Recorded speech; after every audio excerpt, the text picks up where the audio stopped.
Hello there, my name is Valerie White Williams and I am a vocal coach turned YouTube coach.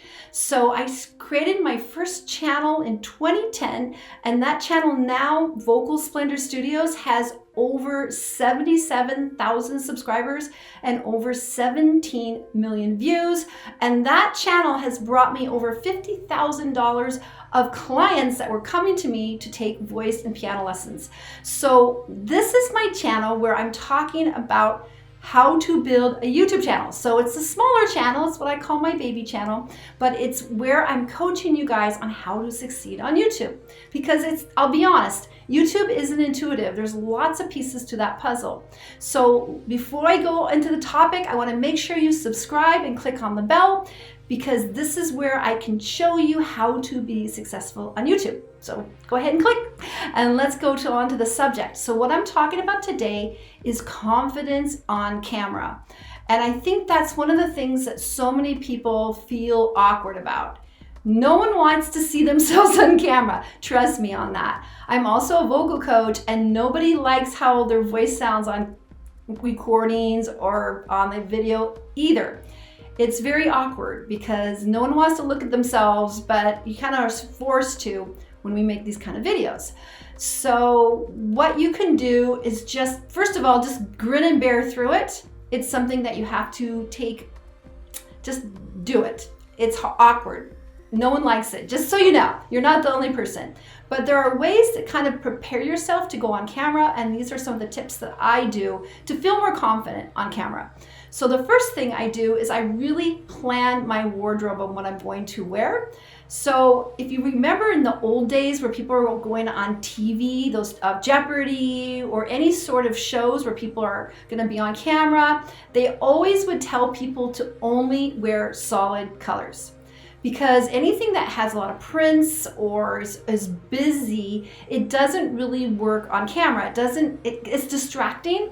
You don't have a clean, clear, because what we want to see is the face. If you have a bunch of busy stuff, you're going to be distracted by that, and you want to see your face because that's the face that's talking. So that's number one. And sometimes I'll do multiple videos. I'll pick up different outfits and change them up. So if I'm filming a lot, I might film more than one, and it won't look like I filmed the same video in the same outfit because that looks kind of tacky. So plan your outfit and make sure you have nothing distracting. When I started my channel in 2010, sometimes I made some kind of awkward choices. I lived in Seattle, it was often really cold, and I lived in a really drafty house, and I would wear a lot of scarves.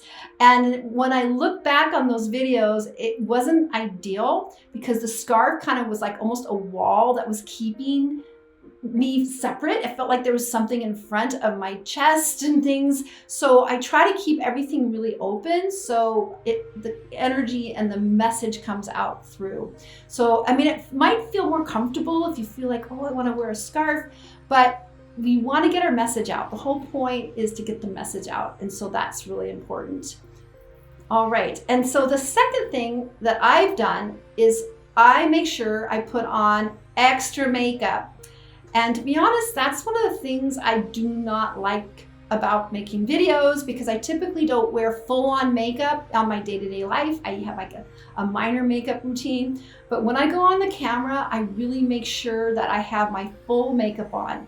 And like when I go out to do a performance or I'm going to some event, and it's a good practice, because when you have lights on you, same thing if you're on a stage light or you have lights and you're getting photographed, what happens is that it washes you out. And so I have on quite a bit of makeup, but it doesn't look like I have a lot of makeup on. I just have my features highlighted, and that's gonna make a bigger impact on the camera. So I put on full makeup. I wear actually red lipstick. It doesn't look that red because that's just the way the lights do. The lights kind of bleach you out. And you need that sharpness to shine out and get you more visual. So we need to have the visual of your face really being the primary thing. And some people might need, powder. And I even recommend this to guys. I know, because even the newscasters that are on the TV shows, the talking heads, they have makeup too. You know, you put on foundation, it kind of covers up some of your things you want to cover up. You know, you might have a zit on your face, I don't know.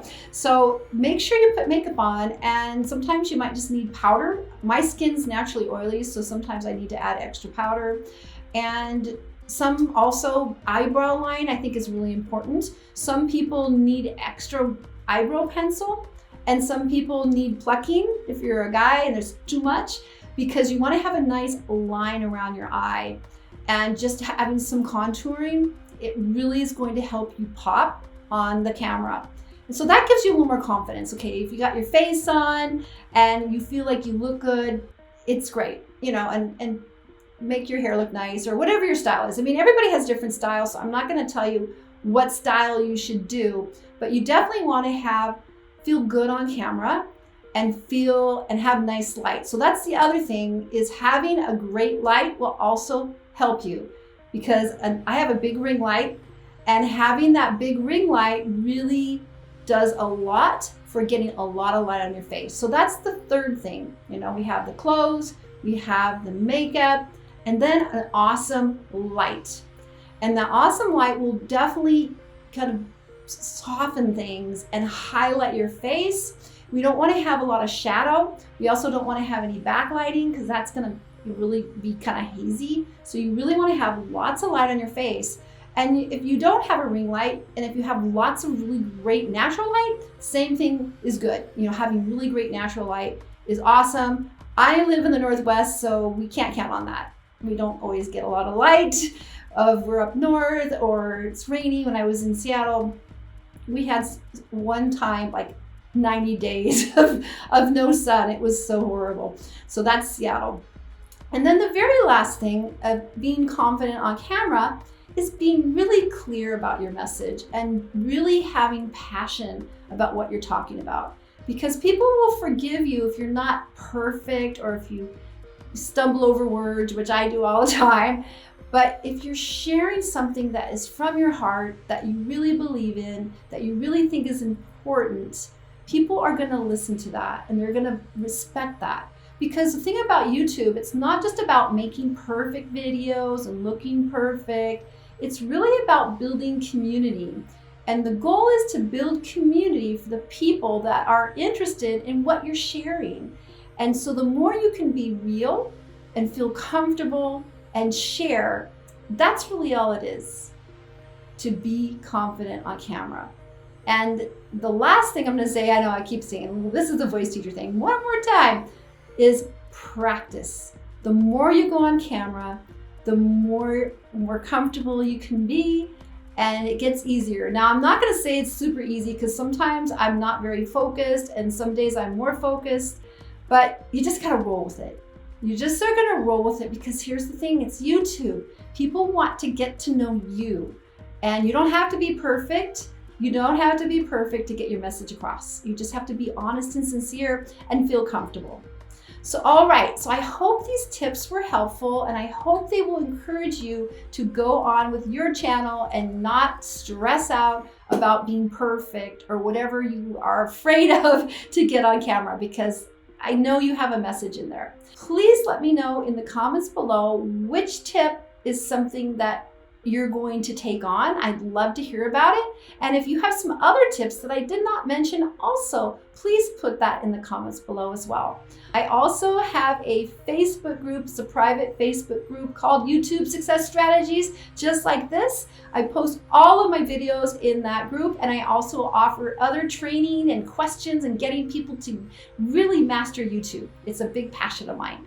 So let me know, and I look forward to hearing what you have to say. All right, take care. Bye.